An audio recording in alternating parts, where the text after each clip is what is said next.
네, 김영남 위원장과 김여정 특사 등 북한 고위급 대표단이 오늘 방남 일정을 마무리하고 북한으로 돌아가게 됩니다. 이들의 방남을 계기로 남북 관계는 새로운 이정표를 맞고 있는데요. 네, 오늘 두 분과 자세한 소식 짚어보겠습니다. 정영태 북한 연구소 소장, 차두현 아산정책연구원 개관연구위원 두 분 모셨습니다. 어서 오세요. 네, 안녕하세요. 네, 어제 김여정 여사가 문 대통령에게 김정은 위원장의 친서와 함께 방북 초청 의사를 전하면서 네네. 남북 정상회담이 급물살을 타고 있습니다. 네. 자, 그렇지만은 문재인 대통령 어제 여건을 언급을 했고요. 예. 오늘 또 이낙연 총리도 여건을 네. 언급을 했습니다. 앞으로 남북 정상회담까지의 여건, 변수 어떤 것들을 짚어볼 수 있겠습니까? 일단 그 첫 번째 제가 말씀드리고 싶은 게 자꾸 이제 급물살 이런 표현들이 나오는데요. 네. 이거 자체가 우리가 어떤 시간 예정표를 정해놓고 움직인다는 인상을 주기 때문에 그렇게 적절한 표현은 아닌 것 같아요. 네.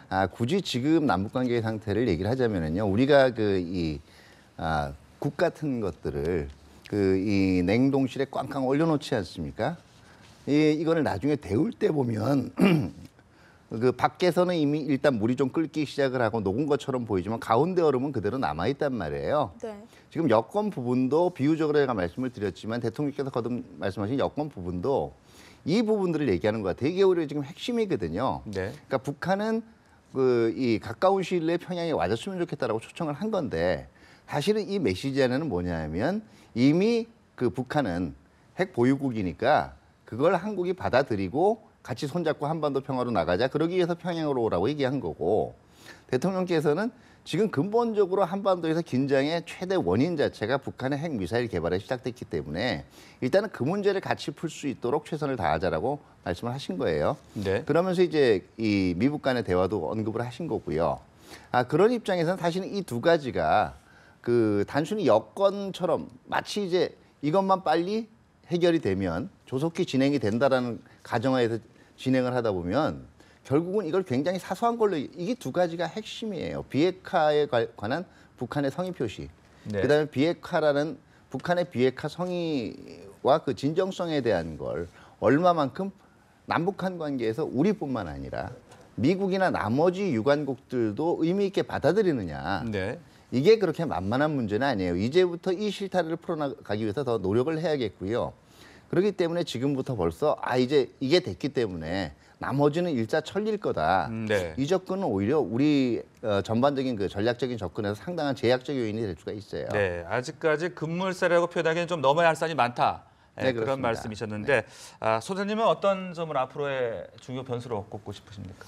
예, 김정은 신년사에서도 우리 소위 대남 관계 차원에서 얘기한 게 좀 생각이 나는 게 있는데 그것은 바로 뭐냐면 앞으로 남북한 관계 개선을 하기 위해서는 소위 평화 환경 조성이 필요하다는 네. 것을 강조했습니다. 그래서 여기에서 바로 이제 평화 환경이란 뭘까?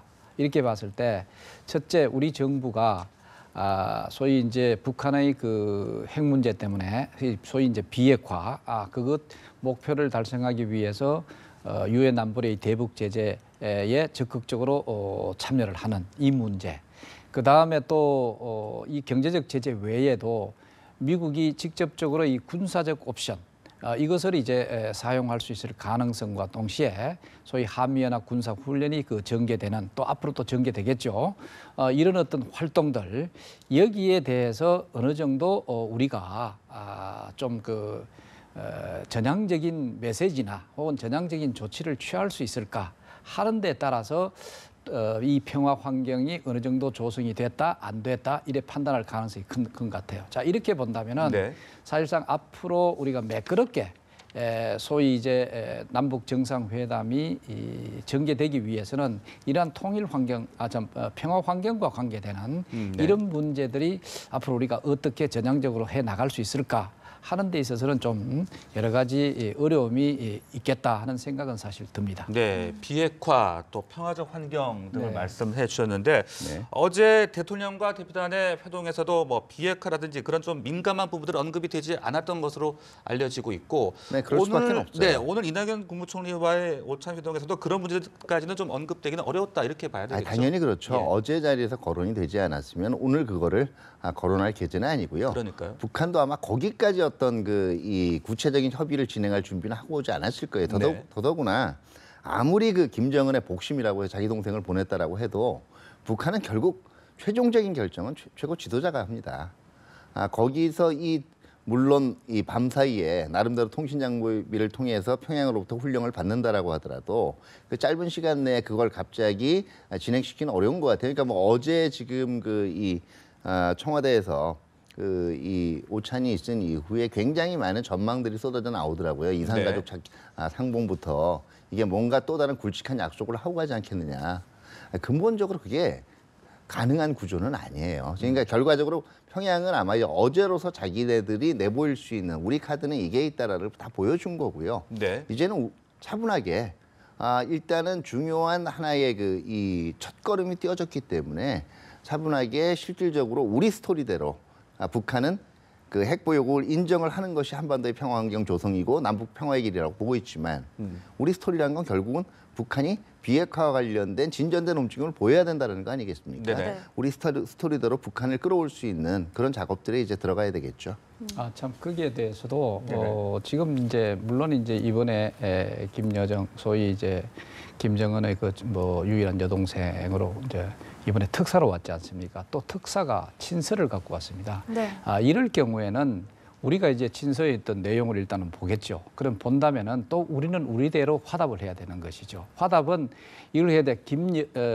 여정자한테 그 답을 받기 위해서 화답을 하는 것이 아니라 이쪽에서 아주 여러 가지 그 관계되는 얘기를 함으로써 이것을 이제 전달해 달라고 하는 아주 중요한 기회가 되겠죠. 자, 그런 차원에서 아마도 우리 그 문재인 대통령이라든가 이번에 우리 그 총리 입장에서도 아마 상당한 그 원론적인 차원에서나마 여러 가지 문제를 또 우리의 입장이라든가 희망사항 이런 것들을 아마 여러 가지 이걸 했지 않았느냐 하는 생각도 우리가 해볼 수는 사실 있습니다.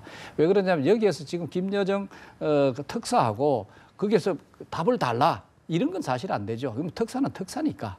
그 대신 이쪽의 말씀들을 그야말로 그 여과 없이 솔직담백하게 사실은 그 최고 북한의 영도자라고 하겠죠.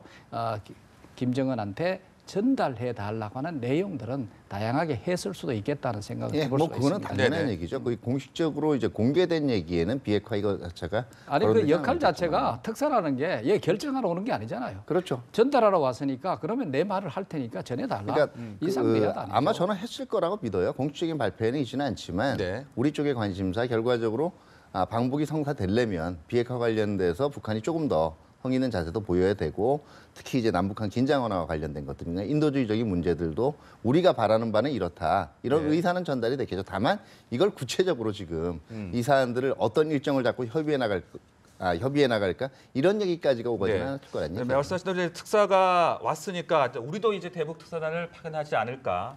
또 어떤 인물들이 갈 수 있을까 이런 예상들이 벌써부터 나오고 있는데 어떻게 그렇죠. 좀 전망하십니까?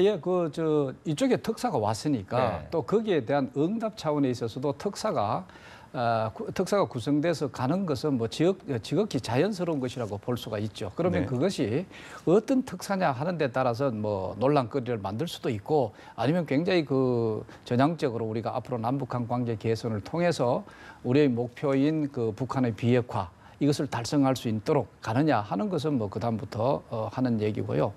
그러나 이제 이 특사가 과연 누가 가면 좋을까 하는 것은 역시 저쪽에서도 상당히 비중이 있고 나름대로 소위 김정은 위원장의 복심이라고 할 수 있을 가족이 왔다는 것이죠. 그렇죠. 네. 그렇다면 우리 쪽에서도 저쪽에 이 정도 되면은 충분히 신뢰할 수 있겠구나. 하는 정도의 특사가 필요하다 이렇게 볼 수가 있겠죠.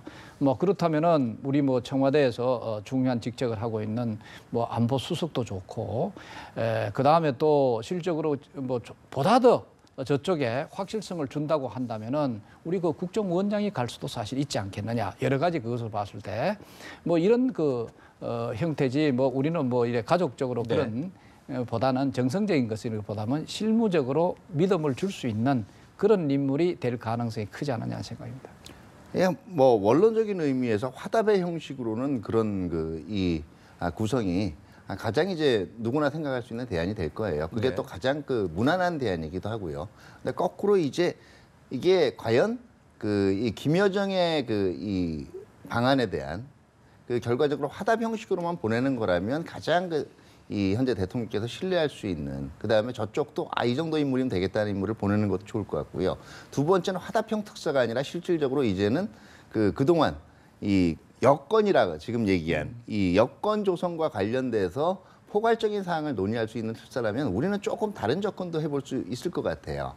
뭐냐면은 북한이 자기 동생을, 물론 삼전선동부 제1부부장이라는 주기도 있긴 하지만 이게 가장 믿을만하다라고 보낸 거는 그거는 북한의 체제 특성을 반영한 거거든요. 네. 그럼 우리는 웃으면서도 한국 사회의 다원성을 반영할 수 있는 그런 그 특사를 한번 생각해 볼 수도 있을 것 같아요. 다시 말해서 여야 합의라든가, 그렇기 때문에 국회 대표단 뭐 이런 쪽에서 국회와의 협조하에서 이런 인물을 하나 선정을 해서, 다시 말해서 지금 청와대와도 어느 정도 교감을 지니지만 국회의 대표로서 어떻게 보면 이게 이 행정부와 우리 국회의 콜라보레이션이라는 의미도 되고 그만큼 전반적인 시민사회의 여론까지를 반영하는 것도 되거든요. 이것도 한번 특사의 성격이 어떤 거냐에 따라서 고려할 가치는 있지 않을까 개인적으로 생각을 합니다. 네, 알겠습니다. 자, 이 북한의 같은 남북 정상회담 제의에 대해서 백악관은 한국과 긴밀히 협의하고 있다. 이 정도의 입장만은 지금까지는 밝히고 있습니다. 그만큼 한국과 미국의 어떤 공조를 강조하고 있다, 이렇게 볼 수 있는 겁니까? 당연하죠. 지금 사실 문재인 정부 자체도 우리가 지금 평창 동계 올림픽을 통해 가지고 지금 그 남북한 대화를 사실 굉장히 밀도 있게 해 나가는, 이것도 중요하지만 동시에 한미 관계를 통해 가지고 소위 북한의 비핵화 목표를 달성하고 또 그다음에 우리의 안보를 지켜나가는, 거기에서는 변함이 없다고 볼 수가 있죠. 그래서 이제 문재인 정부가 지속적으로 소위 이제 강조하는 것이 소위 이제 바퀴 두 바퀴론을 얘기를 많이 하지 않습니까? 한 바퀴는 한미 동맹 차원에서 압박과 제재라든가 이런 어떤 그것을 대화 뭐 이런 걸 동시에 해나가고, 참 이쪽에 다른 한 축은 대화를 중심으로 해가지고 또 비핵화를 위한 노력을 해나간다 하는 것이기 때문에 사실 이 두 개가 뭔가 이 독립적으로 가는 것이 아니라 상당히 상호 협력적으로 나아간다, 이래 보는 게 좋겠죠. 자, 그렇다면은 한편으로 지금 미국이 한미 동맹관계 차원에서 아주 긴밀하게 협조해 나가면서 한다, 이것도 사실이고, 그 다음에 또 한쪽은 우리 남북한 대화에 있어서 여러 가지 정상회담을 관계된 초청장도 사실 받은 상태고, 초청장은 아니지만 말로서도 받은 상태고, 그러면 이것을 또 기점으로 해서 뭔가 새로운 돌파구를 마련할 수 있지 않을까 하는 차원에서 또 이 남북 대화도 적극적으로 나아갈 가능성이 사실 있다, 이래 볼 수가 있습니다. 네, 사실 이번 올림픽을 계기로 미국과 북한의 어떤 좀 접촉이 있지 않을까 예상들도 있었는데, 펜스 미국 부통령 뭐 거의 아무런 접촉 없이 이렇게 지금 흘러가고 있습니다. 그만큼 북미 관계는 아직 냉랭하다, 이렇게 볼 수 있을 것 같은데, 앞으로 미국이 어떤 입장 변화를 보일 가능성이 있을지, 또 북미 간 대화를 좀 이끌 그런 묘책이 있다면 어떤 것들이 있겠습니까? 일단 이번에 나타난 태도만으로 볼 때는 그렇게 전망이 사실 밝지만 않은 게 사실이에요. 네. 미국 전문가들이 아까 지금 말씀하신 비핵화 원칙을 수용하고 미국과의 회담을 시작을 해야 된다라고 얘기하는데, 이게 북한이 그동안 밖으로 대외적으로 발표한 거에 받기가 굉장히 힘든 의제거든요. 왜냐하면 북한은 비핵화라는 얘기를 김정은 시대에 들어와서 한 적이 없어요. 그러니까 핵무장이라는 게 지극히 정당하고 옳은 조치라고 얘기를 해왔거든요. 일단은 비핵화는 한다, 이거 가지고만 대화에 나온다라고 해서 굉장한 건데요. 어떻게 보면은 그동안 이제 미국이 보여온 태도도 이런 거거든요. 펜스 부통령 자체도 아마 한국에 오기 전에 뉴욕 채널이든 다른 그동안 이미 열려 있던 이 접촉 통로를 통해서 계속 타진을 했을 겁니다. 근데 그와 관련된 송해 표시를 북한이 할 의지가 없다라는 생각이 들었기 때문에 그럴래 만나는 게 의미가 없다라고 생각을 한 거고요. 또 어떻게 보면 이게 미국만 냉랭한 태도를 취했다라고 얘기가 되고 있지만, 어떻게 보면 평창의 이 리셉션장이나 이런 거에서 서로 기싸움도 있은 거예요. 네가 먼저 인사를 안 오는데 내가 뭐하러 먼저 아는 체 할까? 뭐 이런 것들이거든요. 이런 면에서 한국의 이제 중재 역할, 그리고 이른바 얘기하는 운전자 역할, 이런 게 강조가 돼야 될 거는 이제 투명성 있게 얘기를 해야 된다라는 거예요. 자, 우리가 바라는 해결 방안은 이건데 미국도 조금 여기에 대해선 협조해 줬으면 좋겠고, 북한도 적어도 이 의제는 수용을 해야 미국이 움직일 테니 그러면 우리가 바라는 기존 정부에서 얘기한 단계적 비핵화론들이 있지 않습니까?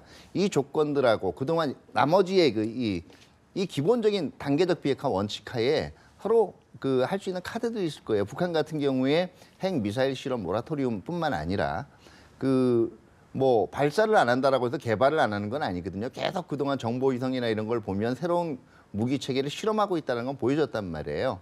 이것까지를 지금 동결시키고 또 적절한 지나치게 의심 가는 거에선 국제적인 이 검증을 받는다든지 이렇게 되면 일단 당장 뭐 전면적인 비핵화 의지를 공적으로 표명하지는 않았다라고 하더라도 대화에 들어가는 이건 어디까지나 예시입니다. 네. 네. 이런 안들을 가지고 좀 투명하게 미국 그다음에 나머지 주변국 그리고 북한에 대해서 우리 의견을 좀 당당하게 알릴 수 있는 자세도 필요한 거예요. 네. 네. 이 한편 이 한미 연합 훈련이 평창 올림픽 이후로 미뤄졌습니다. 이 한미 연합 훈련이 재개될 경우 북한이 또다시 도발에 나서면서 남북 간의 이 대치가 재현될 수 있지 않을까 뭐 이런 우려도 제기되거든요. 어떻게 좀 생각하십니까? 도발은 우리가 너무 부정할 수는 없을 것 같아요. 왜 그러냐면은 항상 이제까지 그 북한이 해온 것이 이제 우리가 한미연합 군사 훈련을 중심으로 상당히 이 나름대로의 그 군사적 긴장이 조성된 측면이 있거든요. 여기에 대응해 가지고 항상 북한은 일정한 형태의 도발을 해온 것이 사실이에요. 자, 그렇다면은 이번에도 과연 여기에서 벗어날 수 있을까 한다면은 저는 그렇게 예외가 아닐 것 같다는 생각이 사실 듭니다. 자, 그러나 그 도발 자체가 지나치게 이 고강도의 어떤 그런 형태라기보다는 어떤 신용 차원에서의 어떤 도발 정도 이것을 하고 그러나 이것 자체가 남북한 관계를 완전히 단절시킬 수 있을 정도로 그렇게 가지는 않을 것이다. 그건 왜 그러냐면은 이거는 미북 간의 관계에서 나온 것이지 우리 그 남북한의 관계 차원에서 이 도발이 아니다는 것을 나름대로 시사하면서 이 남북한 대화를 오히려 북한이 먼저 또 그 개선을 하자고 대화를 하자고 신호를 보낼 가능성이 있죠. 자, 그렇게 됐을 때 우리 정부가 그것을 바로 받을 것인지 안 받을 것인지 판단할 문제인데 그러나 우리가 지속적으로 여러 가지 비핵화를 위해서도 남북한 채널을 활용해야 된다는 그런 정신에서 간다면은 아마 할 가능성이 굉장히 크지 않겠느냐. 네. 자, 이렇게 본다면 또 남북한 관계는 또다시 재개가 돼 가지고 갈 가능성들 이런 것이 좀 다른 환경이 아니냐 하는 판단이 있을 수가 있습니다. 네, 알겠습니다. 지금까지 북한 대표단 박람과 남북 관계 전막에 대해서 두 분과 함께 자세하게 짚어봤습니다. 정영태 소장, 차두현 연구위원 두 분과 말씀 나눴습니다. 고맙습니다. 고맙습니다. 네, 감사합니다.